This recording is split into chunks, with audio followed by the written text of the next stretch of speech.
नमस्कार, D5 channel Hindi का खास कार्यक्रम खुलासा न्यूज़ का देख रहे देश विदेश के दर्शकों का मैं धर्मेंद्र संधू स्वागत करता हूं। इस कार्यक्रम में विभिन्न मुद्दों व खबरों के ऊपर चर्चा करते हैं और सबसे बड़ी व अहम खबर बारिश ने माहौल जहां पर खुशगवार किया है, वहीं पर ही साथ ही आफत बनकर भी बरस रहा है बादल। इसी के चलते किसानों की फसल का नुकसान हुआ है। कई जगहों पर बांध टूट चुके हैं, जिसके चलते फसल व और भी कई तरह का नुकसान हो चुका है। हिमाचल प्रदेश में लगातार बादल बरस रहे हैं और बादल फट भी रहे हैं। इसी के चलते लोगों के लिए राहत नहीं है।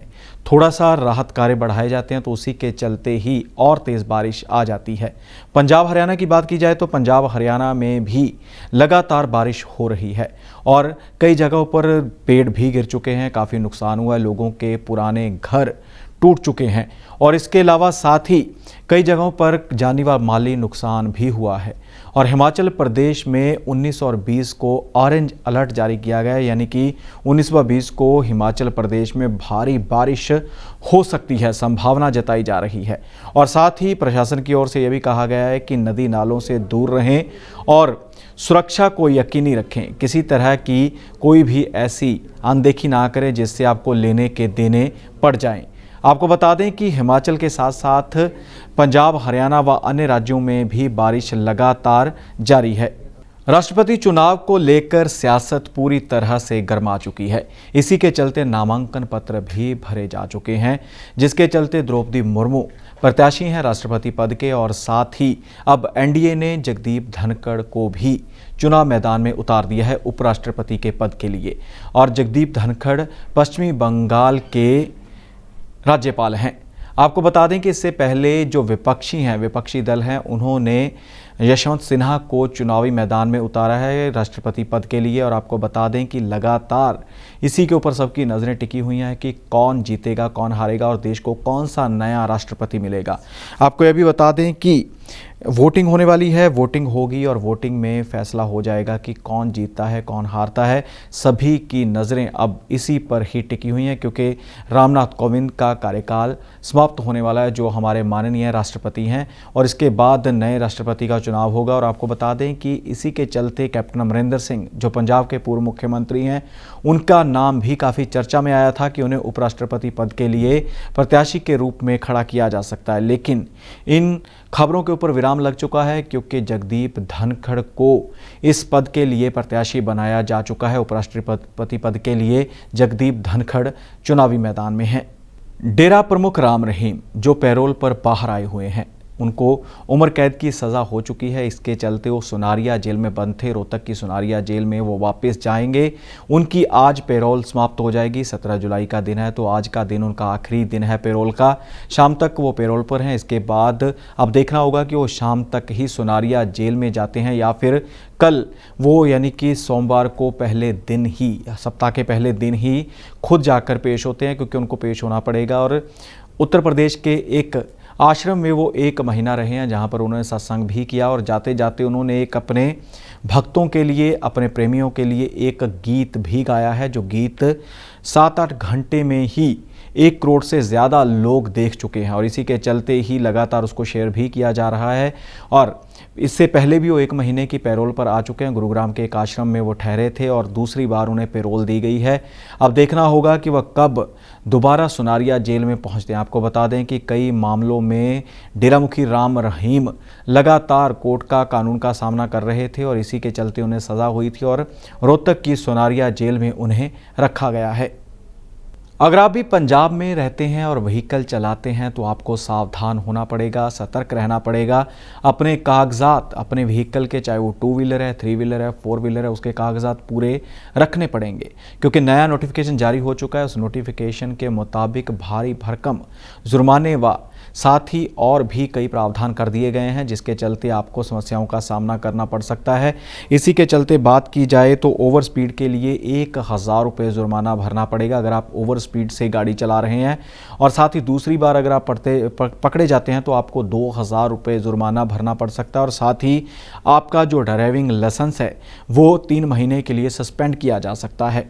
और इसी के चलते अगर आप मोबाइल पर बात करते हैं, गाड़ी चलाते समय, व्हीकल चलाते समय अगर अगर आपने गाड़ी चलाते समय शराब का सेवन किया है तो आपको 5,000 रुपये जुर्माना भरना पड़ सकता है। दूसरी बार आप पकड़े जाते हैं तो आपको 10,000 रुपये जमा करवाने पड़ सकते हैं। और इसके अलावा अगर आप रेड लाइट जंप करते हैं तो 1,000 रुपया आपको भरना पड़ सकता है और 3 महीने के लिए आपका लाइसेंस भी सस्पेंड किया जा सकता है। इसके अलावा अगर आप 2 पहिया वाहन के ऊपर 2 से अधिक लोग सफ़र कर रहे हैं तो उसके लिए भी आपको जुर्माना भरना पड़ सकता है और साथ ही 1,000 रुपये का जुर्माना है और दूसरी बार वो जुर्माना डबल हो सकता है। और ओवरलोडिंग के लिए भी चार्जेस रख दिए गए हैं। ओवरलोडिंग के लिए अगर आप ओवरलोड व्हीकल लेकर जा रहे हैं, सामान ज़्यादा भरा है आपने, तो आपको 20,000 रुपये का जुर्माना लग सकता है और साथ ही अगर आप दूसरी बार पकड़े जाते हैं तो 40,000 भरने पड़ सकते हैं और या फिर 2,000 प्रति टन के हिसाब से भी आपको पे करना पड़ सकता है। और एक बड़ी और भी शर्त रख दी गई है कि अगर आप इन गलतियों को करेंगे, ट्रैफिक नियमों का उल्लंघन करेंगे, तो आपको सेवा भी करनी पड़ सकती है। सेवा यानी कि अस्पताल में आपको मरीजों की देखभाल करनी पड़ सकती है, किसी डॉक्टर की देखरेख में करेंगे आप सेवा और उसके बाद आपको सर्टिफिकेट दिखाना होगा, तभी आपके व्हीकल के कागजात आपको पुलिस लौटाएगी। इसके अलावा आपसे नज़दीकी ब्लड कैंप या ब्लड बैंक में ब्लड भी डोनेट करवाया जा सकता है। और इसके अलावा स्कूल में आपको 2 घंटे के लिए क्लास लगानी पड़ सकती है, ट्रैफिक रूल्स के बारे में पढ़ाना पड़ सकता है। और इसके अलावा जो रिफ्रेशर कोर्स है ट्रांसपोर्ट विभाग का, वो भी लगाना पड़ सकता है। इनके बाद अगर आप वो सर्टिफिकेट जो आपको उन्होंने फाइन डाला था, सज़ा लगाई थी, वो पूरी करेंगे, उसका सर्टिफिकेट दिखाएंगे, तभी आपके कागजात वापस किए जाएंगे, नहीं तो जब्त कर लिए जाएंगे। इसलिए जब भी रोड पर निकलें तो अपने कागज़ पूरे लेकर निकलें। लेकिन साथ ही प्रशासन को यह भी चाहिए कि जो बेलगाम गाड़ियां, बसें भागती फिर रही हैं, उनके ऊपर भी अंकुश लगाया जाए। आम लोग अपनी पर्सनल गाड़ी से जाते हैं, लेकिन जो सरकारी बसें हैं, प्राइवेट बसें हैं, वो रेड लाइट अक्सर जंप करती हैं। इसके अलावा ई रिक्शा, ऑटो रिक्शा लगातार बाज़ारों में पोल्यूशन करते हुए दिखाई देते हैं, उनके ऊपर भी लगाम लगाने की ज़रूरत है। कुछ लोग तो ई रिक्शा छोटे छोटे बच्चे चलाते हुए नज़र आ रहे हैं, जो ट्रैफिक भी वहाँ पर कर देते हैं। इसी के चलते इनके ऊपर भी कुछ लगाम लगाने की ज़रूरत है।